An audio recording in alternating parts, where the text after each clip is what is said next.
moi je ne suis qu'un homme, il est venu pour toi. Ils ont faim, ils ont soif. Fais-moi ces canaux par lesquels ils seront bénis. Ils trouveront solution à leurs problèmes, résolution à leur inéquation, orientation alors qu'ils sont perdus. Fais-les pour ta gloire et fais-les pour notre bien. Qu'il en soit ainsi au nom de Jésus. Amen. Bonsoir à tout le monde. Je rends grâce à Dieu qui permet que je sois là ce soir et qui a rendu cette occasion. J'aimerais aussi dire un grand merci aux hommes de Dieu, Pasteur Léon, fidèle, Thierry et mon bien-aimé Ézéchiel. Je vous bénisse pour le merveilleux travail que vous êtes en train de faire. J'aimerais vous inviter à lire un bouquet de passages. Un bouquet de passages qui va me servir d'introduction. Alors je vous donne les passages et puis je vais les lire l'un après l'autre. Premier livre de Samuel, 1 Samuel chapitre 16. 1 Samuel chapitre 16, du verset 14 au verset 23. Et puis nous lirons aussi 2 Samuel chapitre 13, du verset 23 au verset 31.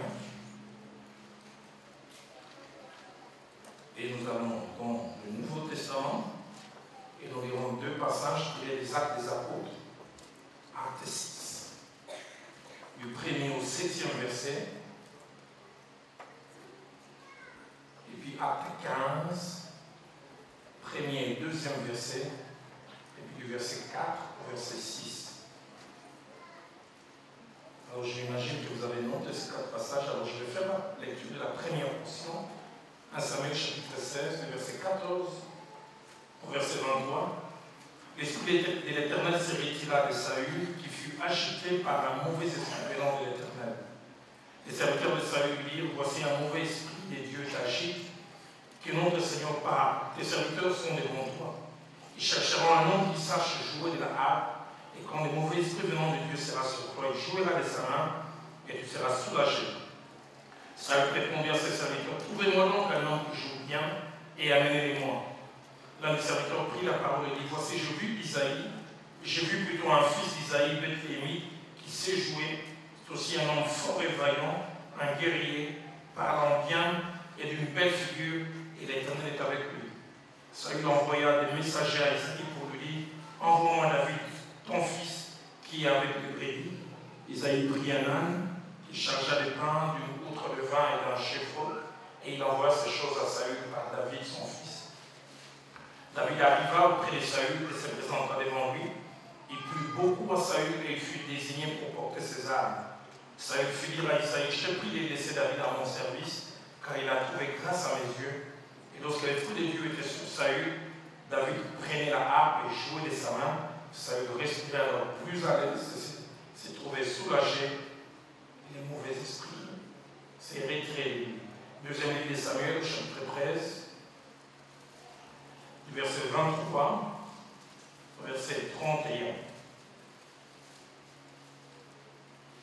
2 ans après, comme Absalom avait répondu à Baal-Hatzor, près d'Ephraïm, il invita tous les fils du roi. Absalom alla vers le roi et dit: voici ton serviteur à l'étendeur, que le roi et ses serviteurs viennent chez ton serviteur. Et le roi dit à Absalom: non, mon fils, nous n'irons pas tous de peur que nous te soyons à charge. Absalom le pressa, mais le roi ne voulut point aller et il le bénit. Absalom dit: permets donc moi à mon frère de venir avec nous. Le roi lui répondit: pourquoi irait-il chez toi? Sous les instances d'Absalom, le roi laissa aller avec lui Amnon et tous ses fils. Absalom donna cet ordre à ses serviteurs: faites attention quand le cœur d'Amnon sera égayé par les vins et que je vous dis: frappez Amnon, alors tuez-les. Ne craignez point, n'est-ce pas moi qui vous l'ordonne? Soyez fermes et montrez du courage. Les serviteurs d'Absalom traitèrent Amnon comme Absalom l'avait ordonné, et tous les fils du roi se levèrent, montèrent chacun sur son mulet et s'enfuirent.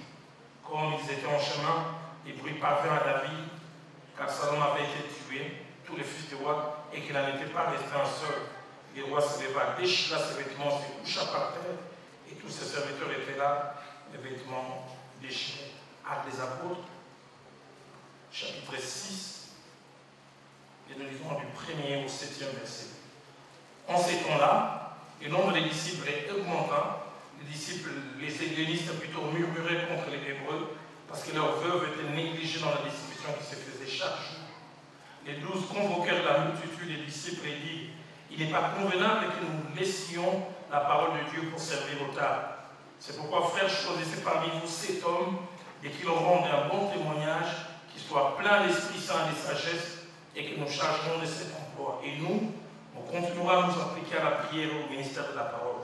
Cette proposition plut à toute l'assemblée.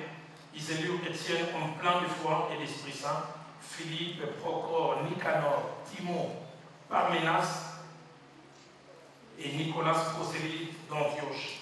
Ils les présentèrent aux apôtres qui, après avoir prié, leur imposèrent les mains. La parole de Dieu se répandait de plus en plus. Le nombre de disciples augmentait beaucoup à Jérusalem et une grande foule des sacrificateurs obéissait à la foi. Et puis enfin, acte 15, 1 à 2 et puis 4 à 6. Acte 15, 1 à 2 et puis 4 à 6. Quelques hommes venus de la Judée enseignaient les frères en disant: si vous n'êtes circoncis selon le rite de Moïse, vous ne pouvez être sauvés. Pour les Barnabas, eurent avec eux un débat et une vive discussion. Et les frères décidèrent que Paul et Barnabas et quelques-uns de leurs montèrent à Jérusalem vers les apôtres et les anciens pour traiter de cette question. Versets 4 et 6. Arrivés à Jérusalem, ils furent reçus par l'Église, les apôtres et les anciens, et ils racontèrent tout ce que Dieu avait fait avec eux. Alors, quelques-uns du parti des pharisiens qui avaient cru s'élevèrent en disant qu'il fallait circoncire les païens et exiger l'observation de la loi de Moïse. Les apôtres et les anciens se réunirent pour examiner cette affaire. Durant ces quelques jours, nous allons parler sur le thème chrétien, problème et solution. Chrétien, problème et solution. J'aimerais d'entrée essayer de vous donner le canevas que nous allons essayer de suivre durant ces quelques jours. Cet enseignement, je l'ai subdivisé en 5 parties. La première partie qui va sûrement nous concerner ce soir, j'ai l'introduction générale. Et là, je parlerai de 2 choses principalement. Premièrement, de la raison d'être de cet enseignement, le pourquoi de cet enseignement. Et deuxièmement, je donnerai quelques définitions et nous verrons quelques principes ce soir. Peut-être on verra, selon que les temps vont nous permettre, entre 5 et 6 principes concernant le problème et leurs solutions. Donc ça, c'est le tout premier point, l'introduction générale. Le deuxième point de notre canevas plutôt, c'est les problèmes mal réglés et leurs conséquences. Les problèmes mal réglés et leurs conséquences. Nous montrerons la nécessité, quand il y a problème sur le chemin de la vie, de pouvoir bien les régler. Si on ne les règle pas, tout ce qui peut arriver. Troisième point dans notre canevas, c'est les problèmes spirituels et leur résolution. Nous verrons avec la grâce de Dieu vendredi comment il est important pour les problèmes spirituels apporter aussi des solutions spirituelles. Parce qu'il arrive des fois qu'il y ait des problèmes spirituels, mais nous cherchons des solutions de tout autre ordre et les problèmes restent intacts. Et quatrième point de notre canevas, nous parlerons du couple chrétien, les problèmes et les solutions. Les gens ont des problèmes qui peuvent se poser dans les couples dits chrétiens et comment les couples chrétiens peuvent trouver solution à ces problèmes. Et le cinquième point que je pense nous aborderons le dimanche, je l'ai présenté sous forme d'une question: mon problème est résolu et après. En fait, je ne parlerai que de la gestion de la pré-résolution du problème. Combien quelquefois un problème est résolu et l'on ne sait pas comment vivre après, soit il revient, soit on revient au point de départ. Mon problème est réglé et après. Alors j'aborde le tout premier point, cette introduction générale. Je voudrais dire que dans les ministères, je suis depuis 26 années, quasiment, et dans les ministères pastoraux depuis bientôt 20 ans.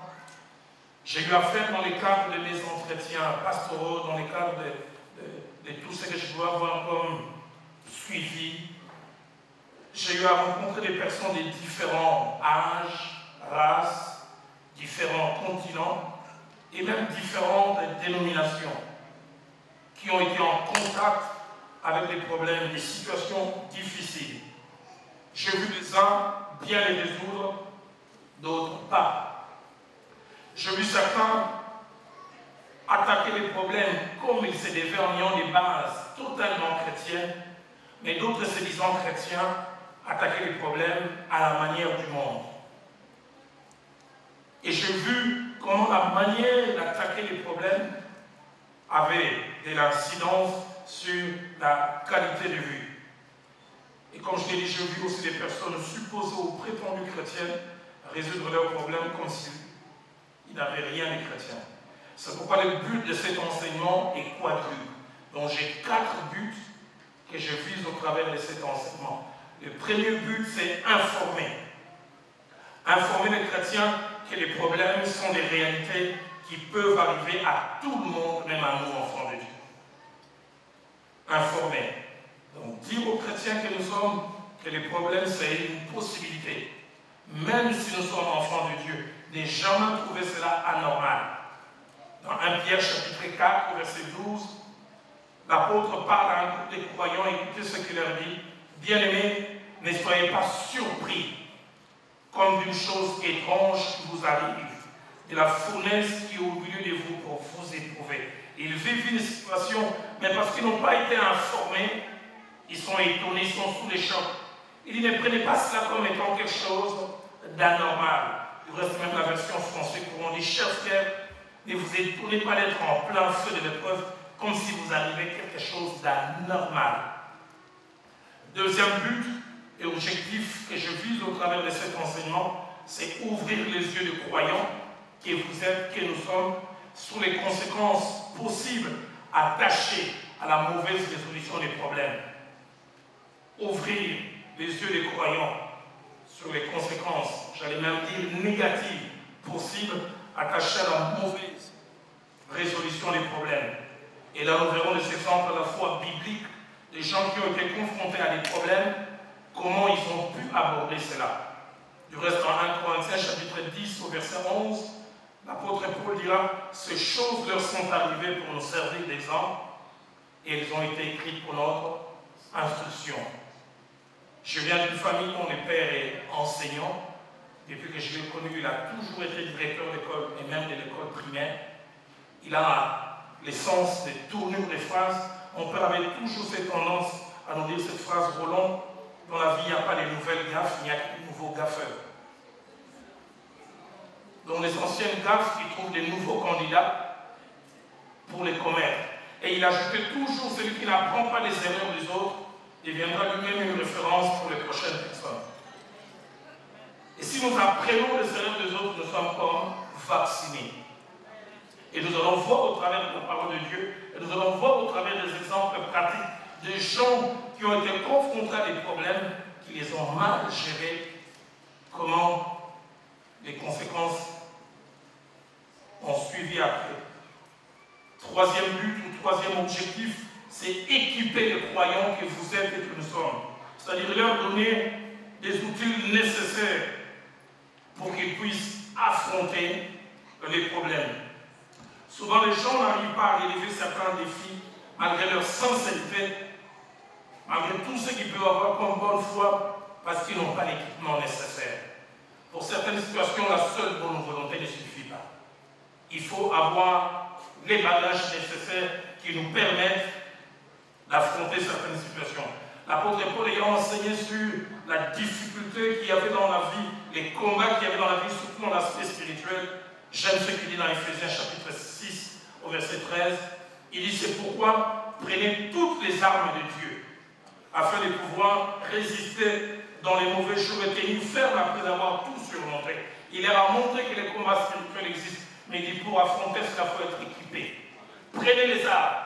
Il dit, prenez les classes du salut, prenez les chaussures qui sont les ailes. Il parle de tout ce qu'il faut mettre pour bien affronter. Dans Genèse chapitre 14, verset 14, Abraham, qui s'est séparé d'avec l'autre, apprend que son neveu a été attaqué par quelques rois qui ont fait de lui un prisonnier. Il a un désir. Je veux aller le délivrer. Je veux aller le faire retourner dans sa condition et sa situation première qui était la liberté. Mais il n'est pas allé simplement avec la volonté. Écoutez ce que la Bible dit. Dès qu'Abraham eut appris que son frère avait été fait prisonnier, il arma 318 de ses plus braves dans sa maison et ils allèrent. Il arma. Une autre version dit il équipa. Pour ce que nous voulons faire, nous ne voulons pas aller simplement avec la volonté. Pas simplement avec les paroles. Il nous faut, en Samuel chapitre 17, au verset 38, nous voyons même ces mêmes soucis être chez le roi Saül. David présente le désir d'aller affronter Goliath pour relever les défis. Et on voit le sens des responsabilités qu'il y a chez Saül. La Bible dit Saül fit mettre ses vêtements à David. Il plaça sur sa tête un casque d'airain et les revêtit d'une cuirasse. C'est vrai, ce n'est pas des armes appropriées. Mais on voit les soucis. Tu ne peux pas y aller. Simplement comme ça, équipé. Quatrième but et quatrième objectif que nous visons au travers de cet enseignement, c'est rappeler aux enfants de Dieu leur identité. Et qu'à cette identité s'attache une certaine manière de faire. Et nous en parlerons dans les principes. Et nous montrerons combien ce que nous sommes doit influencer notre manière de résoudre les problèmes. Dans Romains chapitre 12, au verset 2, Paul appelle l'Église à ne pas se conformer au siècle présent. Ne vous conformez pas aux habitudes de ce monde. C'est-à-dire, il les appelle à marcher d'une certaine manière. Si vous êtes étudiant de la parole de Dieu, vous savez, en lisant 1 Corinthiens chapitre 6, verset 1 à 2, un problème se pose dans cette Église et l'apôtre Paul est choqué. Les chrétiens ont des différends entre eux, ça peut arriver. Problème des caractères, des tempéraments. Mais écoutez ce qu'il dit.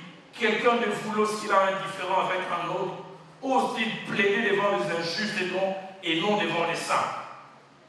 Il ajoute encore, ne savez-vous pas que les saints jugeront les mondes? Et si c'est par vous que le monde est jugé, êtes-vous indigne de rendre le moindre jugement? Voilà ce que vous devez faire, vu ce que vous êtes. Vous n'êtes pas appelé à affronter les problèmes de la même manière. Alors je vais plus loin pour essayer de nous aider à nous mettre d'accord sur les contenus des termes. Essayer de définir le problème. C'est quoi un problème? Je prendrai 3 directions pour essayer de définir le problème. Premièrement, sur le plan mathématique. Un problème, c'est une question pouvant être résolue à partir des éléments donnés dans l'énoncé. Question pouvant être résolue à partir des éléments donnés dans l'énoncé. Je ne vais pas vous faire retourner à l'école comme à l'école primaire. Mais un problème, c'est quand on dit 2 plus 2 égale combien? C'est ça un problème. Il doit y avoir des éléments qui sont dans l'énoncé. Je peux me présenter si je vous dis simplement égale combien? Vous me direz, hey, l'énoncé c'est quoi? Un problème dans cette question pouvant être résolu, mais à partir des éléments donnés dans l'énoncé. C'est-à-dire pour les résoudre, il faut qu'il y ait des éléments préalables. Nous voyons un bel exemple dans Daniel au chapitre 2, verset 4, ainsi que verset 7. Un roi a fait un songe et il a oublié les songes. Et il appelle ses magiciens sur sa table. Il leur dit, expliquez-moi, dites-moi d'abord les songes que j'ai eu à faire et donnez-moi l'explication. Il pose un problème et le problème est mal posé. Et ceux qui l'écoutent lui rappellent, il lui dit ceci, que le roi dise les songes à ses serviteurs et nous en donnerons l'explication. Donc tu nous poses un problème et tu ne nous donnes pas les éléments.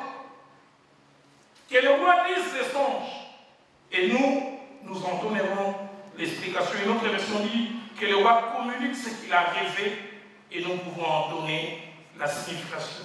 Donc ça c'est sur le plan mathématique. Deuxièmement, sur le plan général, un problème, c'est une question ou une difficulté qui se présente et qui demande à être résolue. Question ou difficulté qui se présente et qui demande à être résolue.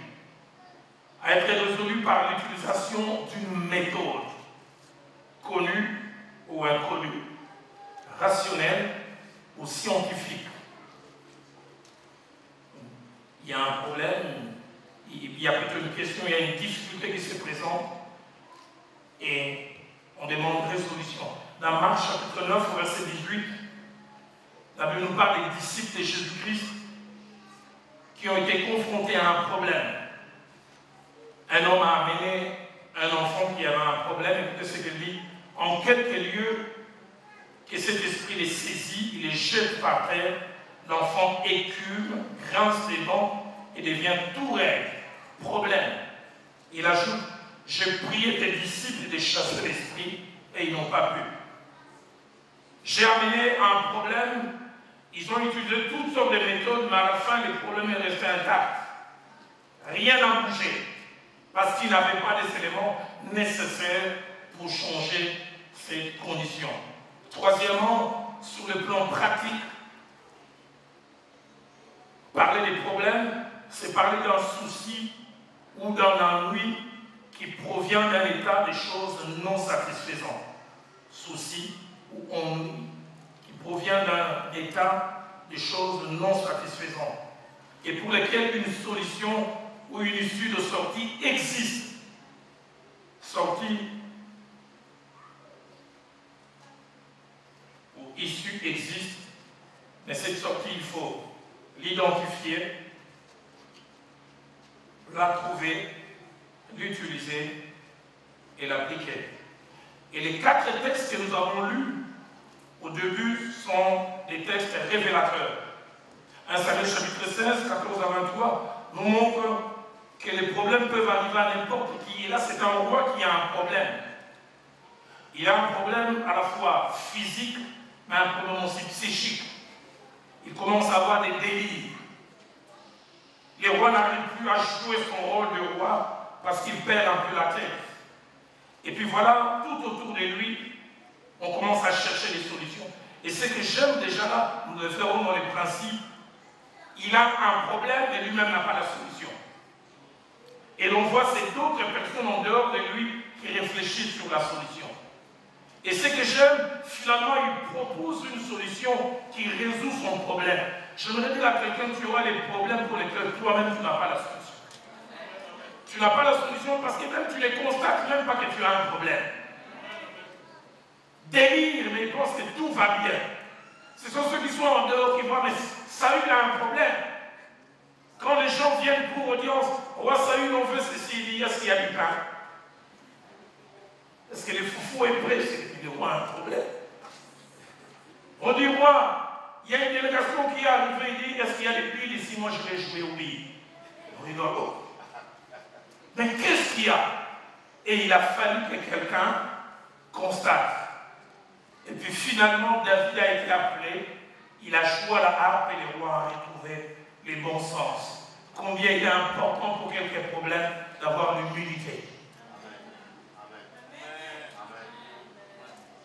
2 Samuel chapitre 13, versets 23 à 31, nous parle aussi d'un problème relationnel qui touche les membres d'une famille, d'une entité, et la manière dont le problème est résolu. Un sérieux problème. Qu'est-ce qui s'est passé? Un des 8 frères a été attiré physiquement vers sa demi-sœur, chose qui ne pouvait pas se faire. Et puis voilà, il a abusé de sa demi-sœur et puis après il a relâché. Mais celui qui était frère direct a été dérangé par cela, un problème. Je ne dis pas que quand on a fait cela à ta sœur, il faut acclamer. Mais c'est ce qu'il a présenté comme solution était la bonne. Celle que l'autre a mal agi, et lui, sa solution à lui, c'est la vengeance. Il est resté ruminé cela depuis des temps, et puis il dit, j'aurai un jour une occasion favorable. Sa solution, c'est tuer son frère. Et troisième texte, et ça j'aime comment dirais-je, la transparence de la Bible. La Bible ne nous cache pas les lacunes, les côtés pile de ce que nous aimons, parce que souvent nous présentons les côtés face, alors qu'il y a un côté pile. Actes des Apôtres 6, 1 à 7 nous présente les difficultés qu'il y a dans cette église primitive. Cette église réputée puissante, forte, influente. La Bible nous montre qu'il y avait au début un problème, je pourrais dire un problème de tribalisme. Les hellénistes d'un côté et les juifs de l'autre côté. Et à cause de cela, il y avait comme inégalité dans la distribution des gains. Un problème réel. Comment résoudre ce problème? Et nous voyons, c'est ce problème qui a amené à l'organisation dans l'église. Pourquoi? Parce que les disciples avaient tout embrassé au départ. Eux-mêmes, ils faisaient des travaux spirituels, mais ils faisaient aussi des travaux de table. Et quand ces problèmes se présentaient, ils se sont rendus compte que c'était simplement dû à la mauvaise organisation. Et à cause de cela, ils ont dit non, la solution, c'est que désormais nous allons nous occuper de la prière et de la prédication, et nous laisserons certaines personnes s'occuper des tables. Solution. Actes des Apôtres, chapitre 15, que je mentionnais, versets 1 à 2, versets 4 à 6, va dans le même sens que les précédents textes. Il y a un problème théologique. Les uns disent qu'il faut tout et tout obéir à la loi de Moïse totalement, malgré que le message de la grâce a été donné. D'autres disent non, à cause du message de la grâce, on n'a plus besoin de retrouver ces choses. Et nous voyons la Bible, et j'aime les termes que la Bible utilise, il y a une vive discussion entre eux. La Bible dit même, il y a un débat. Qui dit débat dit argumentation. Problème, et ils ont cherché à trouver solution. Et si vous voyez la fin du récit, ils ont organisé ce que les théologiens appellent la conférence de Jérusalem. Finalement, ils se sont mis d'accord. Voilà. Nous dirons simplement les gens ne toucheront pas aux viandes étouffées, au sang et à l'impudicité. Solution a été trouvée. Cela me permet de parler ce soir des principes sur les problèmes. Tout premier principe que je vais élaborer ce soir, c'est que les problèmes font partie de la vie de chaque homme. Que nous le voulions ou pas, nous rencontrons et rencontrerons des problèmes, même en tant que croyants. En Psaume 34, verset 20, le psalmiste déclare, il dit, les malheurs atteignent souvent les justes, mais l'Éternel en délivre toujours. D'autres versions disent, plusieurs maux atteignent souvent les justes, mais l'Éternel en délivre toujours. Les mots malheur ou maux, ça, en araméen et en hébreu, ça veut dire problème, difficulté. On dit d'un côté il est juste, mais on dit les malheurs ou les maux peuvent l'atteindre. Deuxième principe, c'est que les problèmes peuvent avoir plusieurs visages. Les problèmes peuvent être physiques, les problèmes peuvent être matériels, les problèmes peuvent être financiers, les problèmes peuvent être psychiques, mentaux, émotionnels, les problèmes peuvent être attachés à la relation. Bref, les problèmes peuvent avoir plusieurs visages. Ce qui peut faire que ton problème ne peut pas être mon problème. Quelqu'un peut, en termes financiers, ne pas avoir des soucis, mais avoir des soucis en matière relationnelle. Les problèmes, comme je dis, peuvent avoir plusieurs visages. Luc chapitre 1er, versets 6 à 7, nous parle de Zacharie et d'Élisabeth, craignant Dieu, servant même Dieu, mais ils avaient un problème de conception. Heureux presque dans tous les domaines de leur vie, mais limités dans un autre. Difficulté montante devant eux. C'est ce que la Bible dit, chaque cœur connaît lui-même ses propres chagrins. Tu peux être assis à côté de quelqu'un maquillé comme une Miss Univers, et tu ne connais pas les problèmes cachés derrière ses maquillages. Derrière même ce sourire grandélant. Tu ne connais pas les tourments. Tu peux être assis à côté de quelqu'un tiré à quatre épingles. Mais il a des problèmes. Ces problèmes sont tellement costauds. Comme il disait un ami, moi, mes problèmes sont tellement costauds, c'est surtout les problèmes sont des problèmes.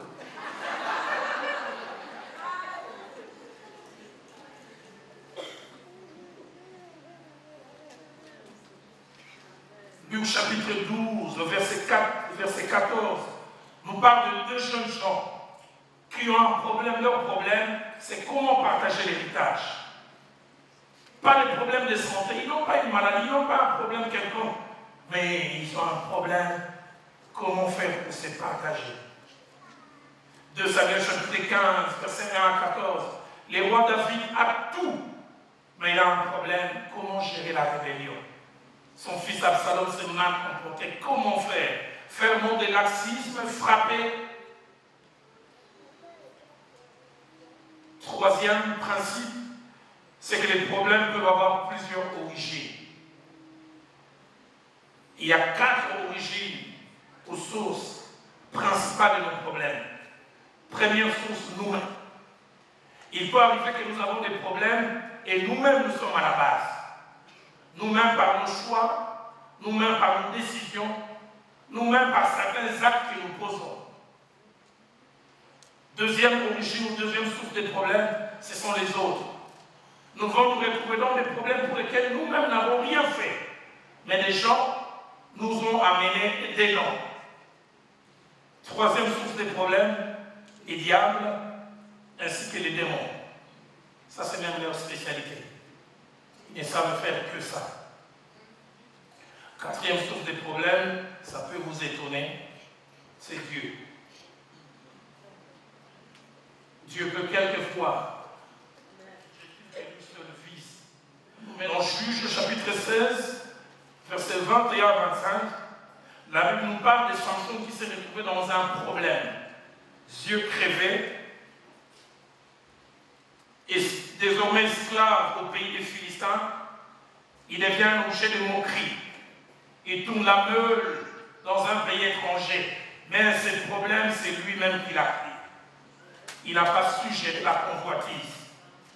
Il a vu une jeune dame philistine, malgré que Dieu avait dit, vous n'aurez pas de contact avec ces peuples-là.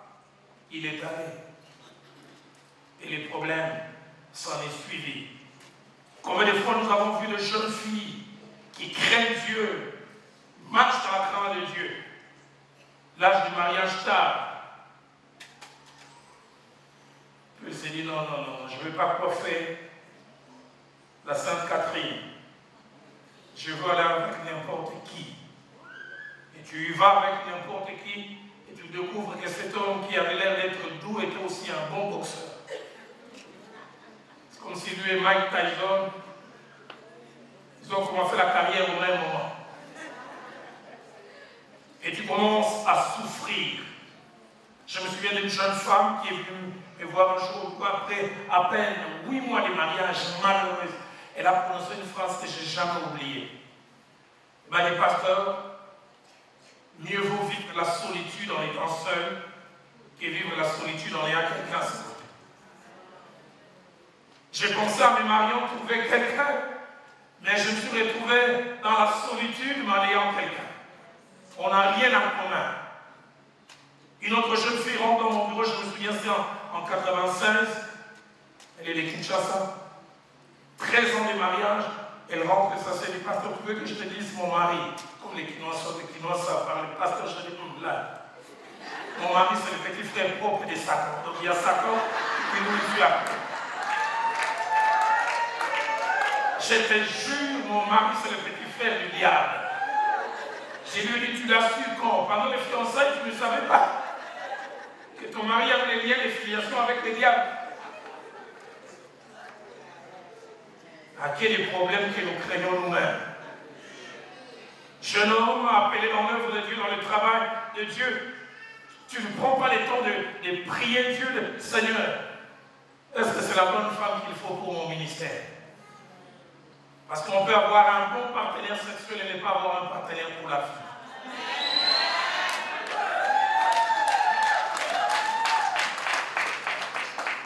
Souvent, quand j'enseigne aux jeunes gens qui veulent se lancer dans les ministères, j'ai dit, décidez-vous avec Dieu. Un jour, j'ai vu 2 jeunes gens, vous savez, j'ai un défaut, déjà les oreilles sont grandes, donc j'apprends très facilement. Une jeune fille passée, j'ai vu 2 jeunes gens, ils avaient 22, 23 ans. C'était des jeunes gens avec Kinshasa. Là, regardez, il a dit à son ami à Lingala, j'essaierai de traduire en français, il dit, moi, c'est ma coloco, là, ma grosse robe à sa.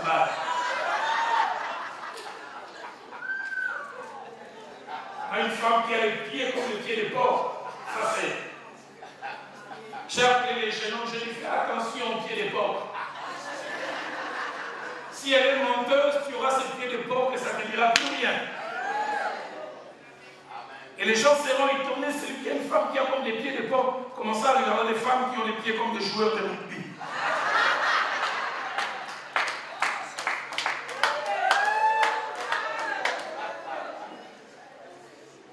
Quelqu'un a dit dans tout cas, mariez-vous.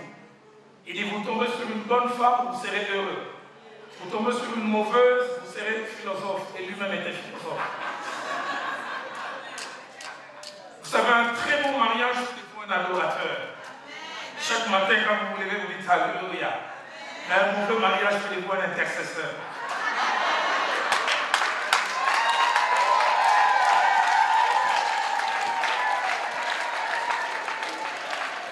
Il y a qui les mamies ce soir? J'ai entendu une femme dire intercesseuse avec I majuscule.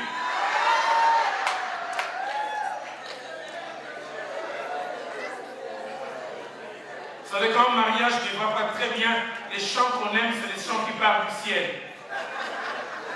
Et c'est beau, et c'est beau, et c'est beau, il y a la joie là au ciel.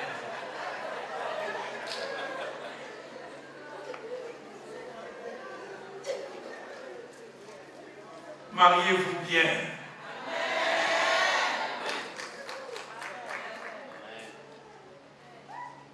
J'ai vu une femme à Kinshasa, son mari les tabassait tellement. Elle rentre un jour au culte avec un œil bleu. Et à peine on était en train de louer, d'adorer, comme ça arrive souvent dans les cultes pentecôtistes, silence. Et la femme est entrée en transe. Moi, les seigneurs, j'ai dit, les maris ne tapez plus vos femmes.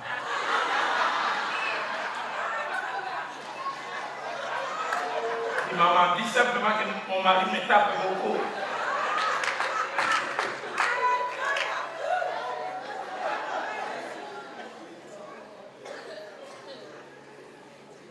Seigneur, aide-moi à ne pas poser moi-même les problèmes. Dans Osée chapitre 8, verset 7, la Bible dit, puisqu'ils ont sémé du vent, ils moissonneront la tempête. Et ils n'auront pas un épi de blé. Combien de fois nous nous retrouvons dans des problèmes pour lesquels nous-mêmes nous sommes? La base. Tu es marié et tu n'as pas su te contenir, tu vas aller chercher une expérience extra-conjugale et une conséquence arrive. La maladie et je ne sais quoi encore. Genèse chapitre 39, verset 20, ainsi que Juge chapitre 11, verset 1 à 3, nous montrent deux personnes, Joseph ainsi que Jephthé, qui ont eu des problèmes, mais pour lesquels eux-mêmes, ils n'étaient pas les acteurs principaux. Joseph s'est retrouvé dans des problèmes vendus dans un pays étranger, mais à la base, c'est la haine, la jalousie de ses frères. Mais j'aimerais dire, quand les hommes sont à la base de vos problèmes, si vous vous attachez à Dieu, Dieu fera résoudre vos problèmes. Il est le Dieu qui renverse les plans des hommes. J'aime comment Joseph dira à ses frères plus tard, vous aviez médité de mes frères du mal, mais Dieu l'a transformé en bien. Ça, c'est la spécialité de notre Dieu. Il prend la matière première, le mal des hommes, et il les transforme en bien. Dans Juge chapitre 11, verset 1 à 3, on voit Jephthé se retrouver dans un problème, chassé par ses frères, jalousie. Non, c'est un bâtard. Il ne pourra pas hériter avec nous. Il les chasse, problème apparent. Mais quand Dieu solutionne, Dieu fait mieux. Ce que j'aime, ils l'ont chassé pour qu'il ne règne pas sur une famille. Mais quand il est revenu, il a régné sur une nation. Le Dieu de la Bible est un Dieu fort.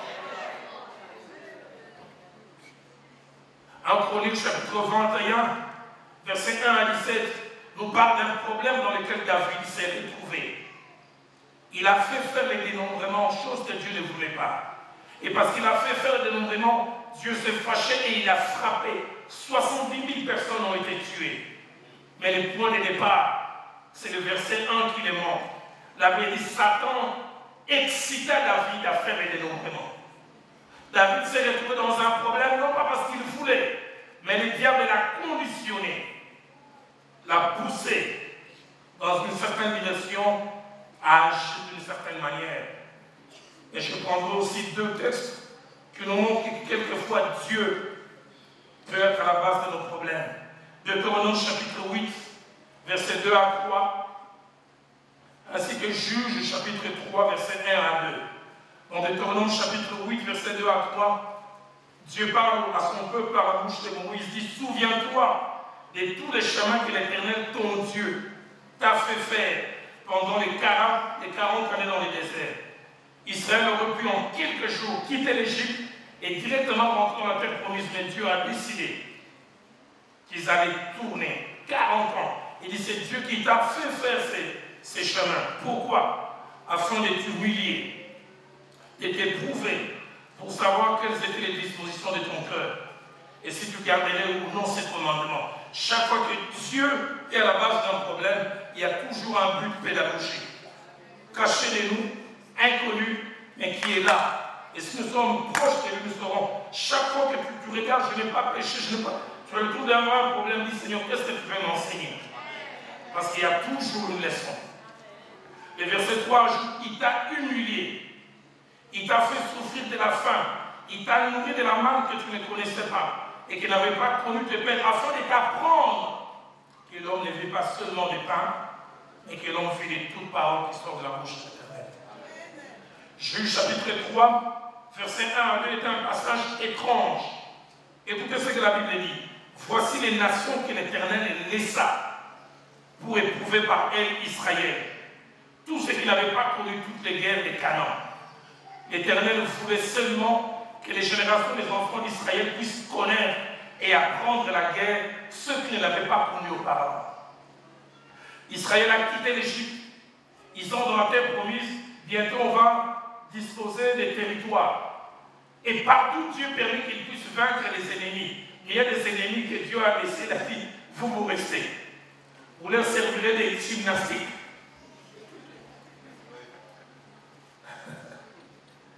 Il y a des problèmes que Dieu laisse que ça arrive. Tu deviens un peu fainéant dans la prière. Un oncle qui habite, qui sent, va te rejoindre jusqu'à Montréal sans visa. La nuit, tu dors, il t'étouffe. Mais tu quoi? Tu ne vas pas m'avoir. Et quand ça se répète 3-4 nuits, celui qui, quand il rentrait du travail, il était fatigué, il avait tout le temps de prier. Désormais, même quand il est fatigué, il dit, si je dors sans prier, oncle Mackenbo va venir. Il commence à dire, au nom de Jésus, au nom de Jésus. Et Dieu regarde du petit, c'est ça que je voulais.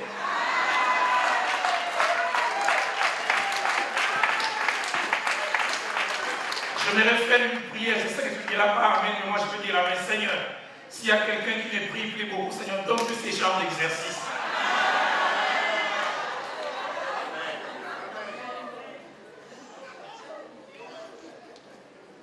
Lui-même, il laisse les ennemis. Il dit, j'enlève là, mais ça, je laisse. Le but, c'est pour les éprouver. Pour qu'ils fassent des exercices. Quand on te dit, on va jeûner, tu dis, oh, je n'ai pas le temps.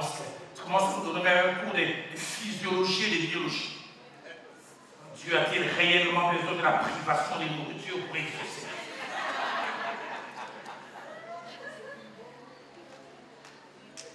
Alors quand tu commenceras à 10 reprises, chercher du travail, tu dis j'ai l'honneur, on vous dit chaque fois, nous avons les regrets.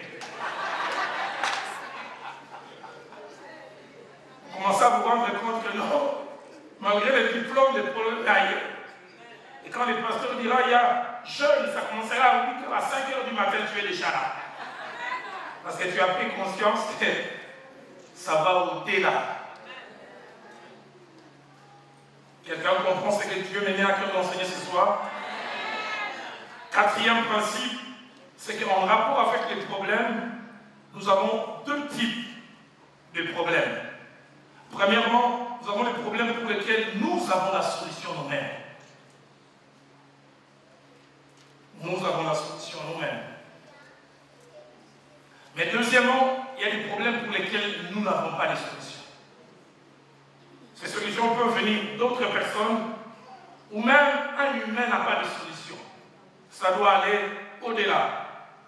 Dans Luc chapitre 15, versets 18 à 19, ce jeune homme que nous appelons les fils perdus, qui s'est retrouvé dans un problème en quittant les toits paternels, lui-même il avait la solution. pour que son problème trouve solution, il a dit, je retournerai chez mon père. Je lui dirai, je péchais contre le ciel, je péchais contre toi. Il savait ce qu'il devait faire pour retrouver les choses qu'il avait perdues. Il avait les clés. Dans Genèse 32, verset 1 à 23, nous voyons aussi Jacob avoir la solution. Il avait volé les droits d'aînesse à Esaü. Les relations étaient tendues. Et lui savait que pour que les relations reviennent bien, il doit demander pardon. Et même au-delà du pardon, il a préparé un bon colis. Je dois lui amener ce présent pour calmer son cœur. Il y a des problèmes pour lesquels nous avons la solution. J'aimerais dire, j'en parlerai, je pense en détail samedi quand j'ai touché les problèmes des couples. Quelquefois, la solution dans une vie des couples, un homme et une femme, c'est simplement dire, chérie, j'avais mal agi. Et puis ajouter, chérie, pardonne-moi. Il y a des gens pour dire pardon, il faut leur faire une délivrance. Que ça sorte de la bouche. Toi qui es marié, est-ce que tu demandes pardon? Homme de Dieu, posez-vous la question si vous demandez pardon.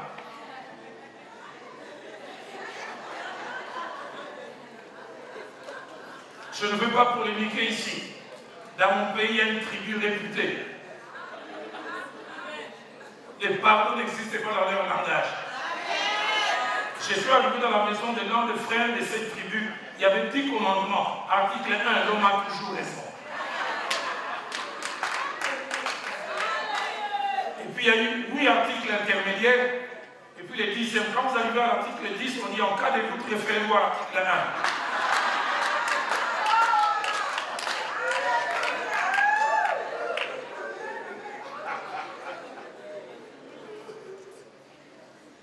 J'ai appris au fil des années à dire pardon. Des fois, une maison peut devenir un enfer, invivable, simplement parce qu'on n'arrive pas à dire pardon. Je n'aurais pas dû hausser les tons. Je n'aurais pas dû parler comme ça. Il y a des gens qui, au lieu de demander pardon pour des actes de gentillesse, non, avant la gentillesse, c'est d'abord pardon.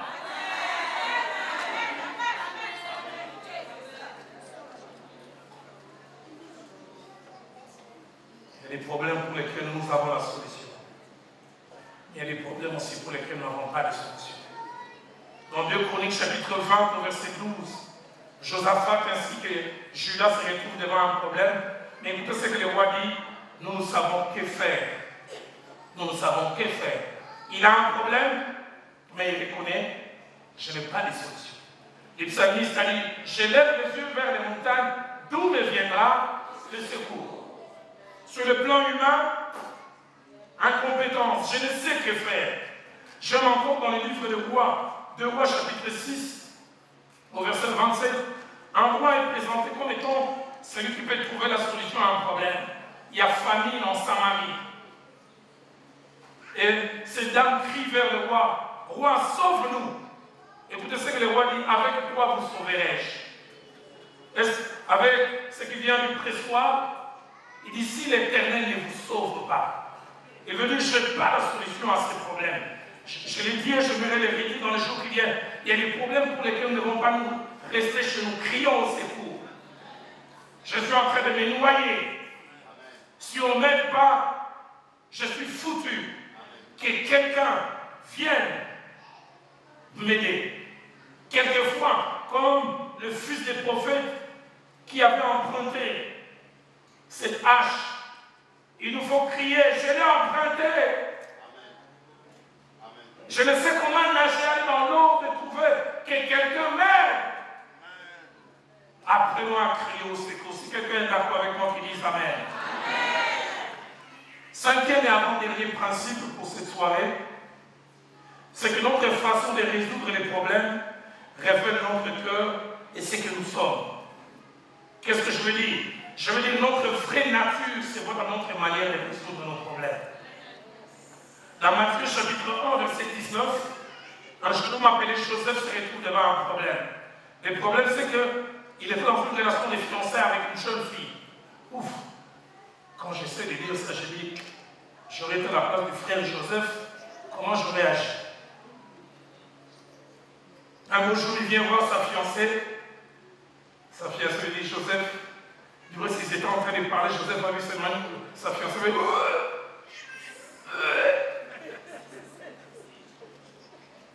Et Joseph savait qu'il n'avait jamais touché. Puis Marie lui dit, je suis enceinte, mais Joseph, je t'ai juré. C'est le Saint-Esprit.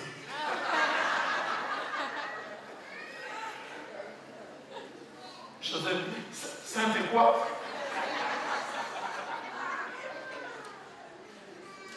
Problème sérieux. Alors vous savez, c'est plus facile à lire. Hein? Si moi j'étais frère Joseph, c'est sûr que j'allais faire la même chose. Marie, quel Saint-Esprit. Il a vu. Mais son cœur s'est révélé. J'aime ce que la Bible dit. Joseph, qui était un homme de bien, il ne voulut pas la diffamer. Il décida de rompre secrètement. Il y a un problème, mais sa façon de résoudre révèle son cœur. Il y a des gens dont la méchanceté est cachée. Tu as vécu avec lui comme mari 10 ans, 20 ans, 30 ans. Vous avez un problème, tu découvres, tu dis waouh! Il était ça toutes ces années. Notre façon de résoudre les problèmes révèle notre nature. Dans 1 Samuel chapitre 24, verset 8, ainsi que verset 11 à 14, nous voyons un homme au plus fort de sa souffrance avoir l'élégance d'avoir des vertus. David, il est pourchassé par les rois Saül comme une bête sauvage. Il devient un sans domicile fixe. À cause de David, et Saül est obligé de se cacher par-ci par-là. Et puis voilà, ce jour arrive, Saül est venu l'attaquer et puis il s'est fatigué. Il s'est endormi. Il ronfle.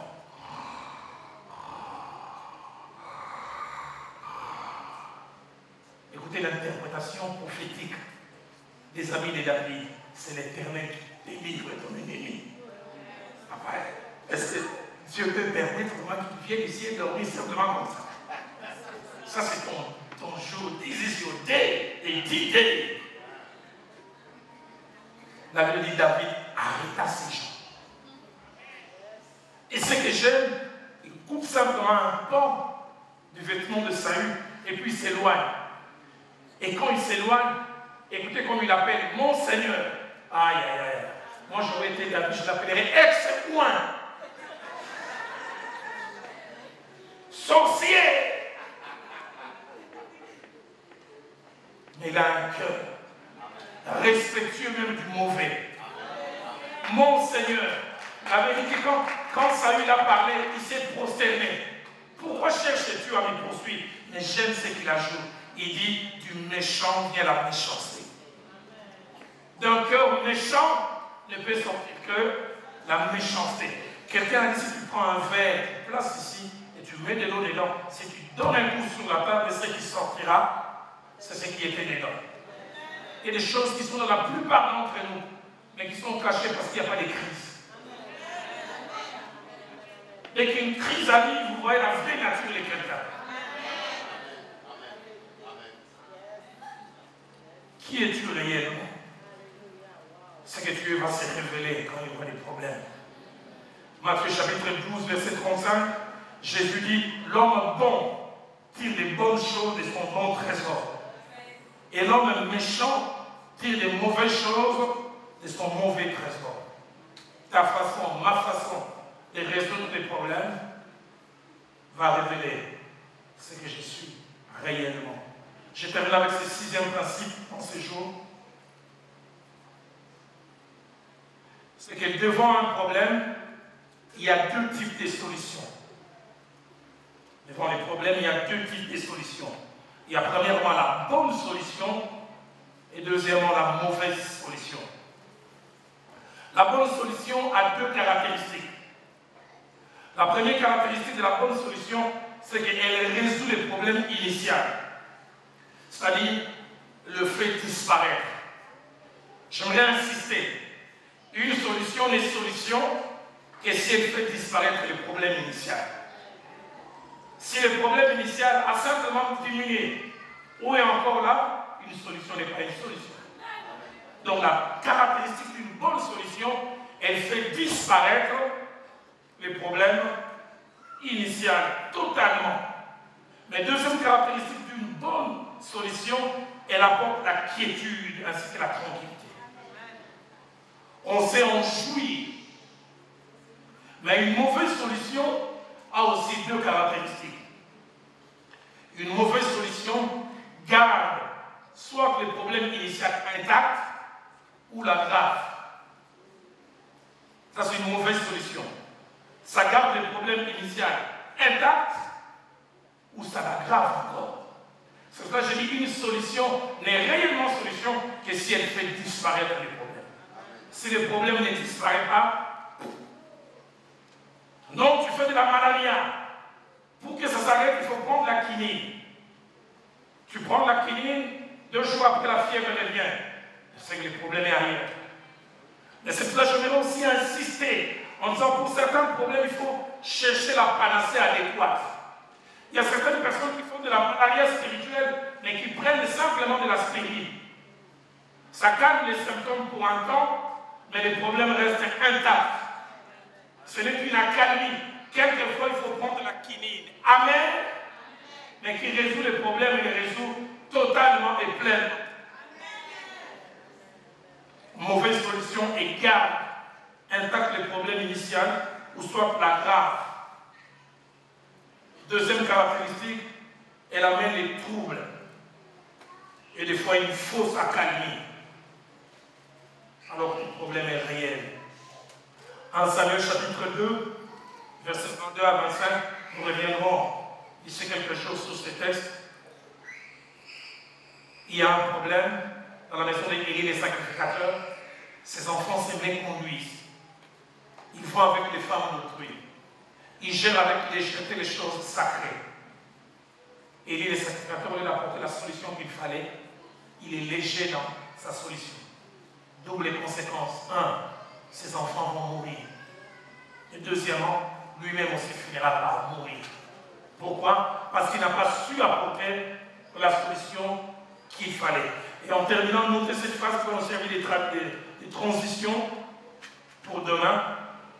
En tant que chrétiens, nous devons apprendre à résoudre nos problèmes de deux manières, j'allais dire. En tant que chrétiens, nous devons apprendre à résoudre nos problèmes de deux manières. Nous devons apprendre à les résoudre avec Dieu et selon Dieu. C'est-à-dire, chaque fois que nous avons des problèmes, Dieu doit être partenaire dans la résolution. Mais deuxièmement, nous devons les résoudre selon Dieu, en voyant les prescrits. Et dans la Bible, il y a suffisamment de solutions pour toutes sortes de problèmes. Résoudre nos problèmes avec et selon Dieu.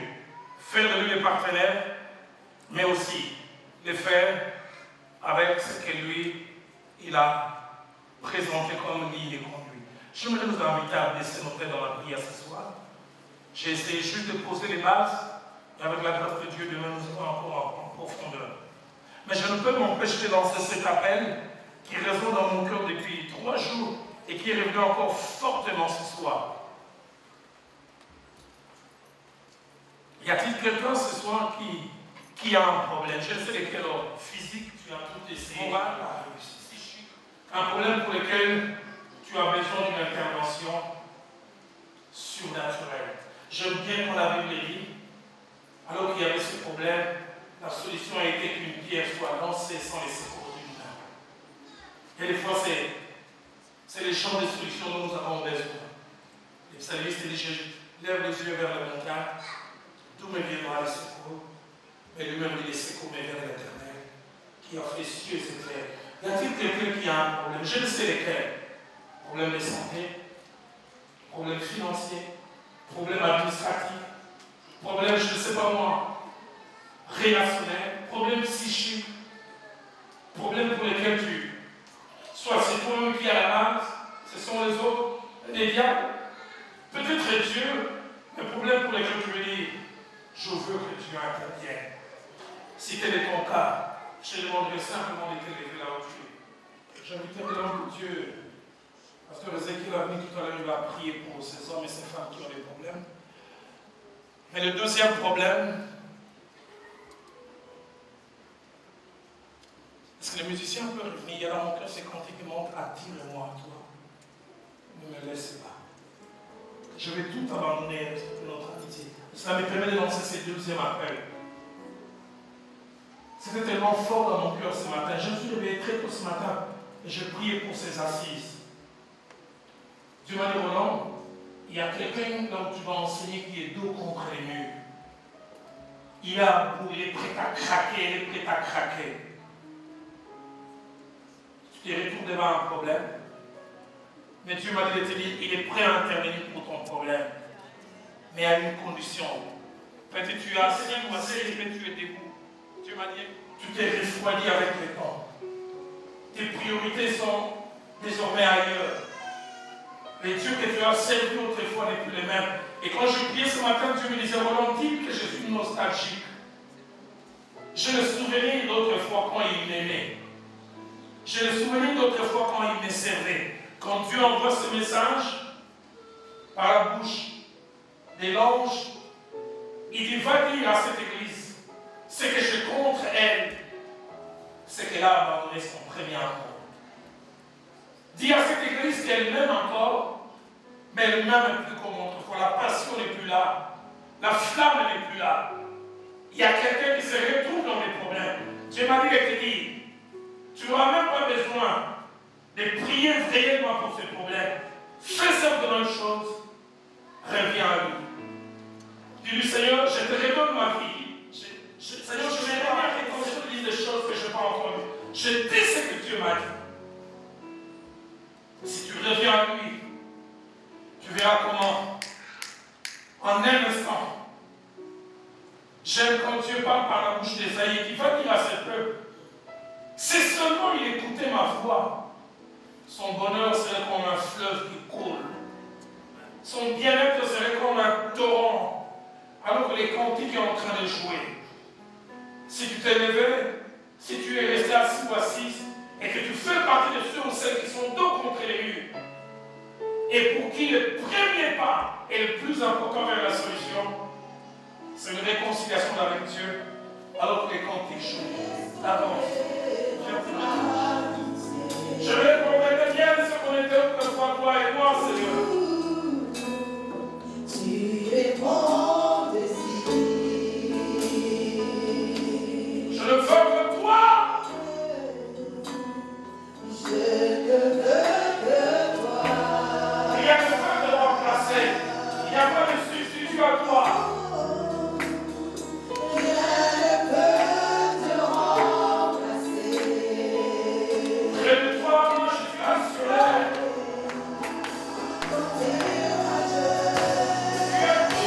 Oh,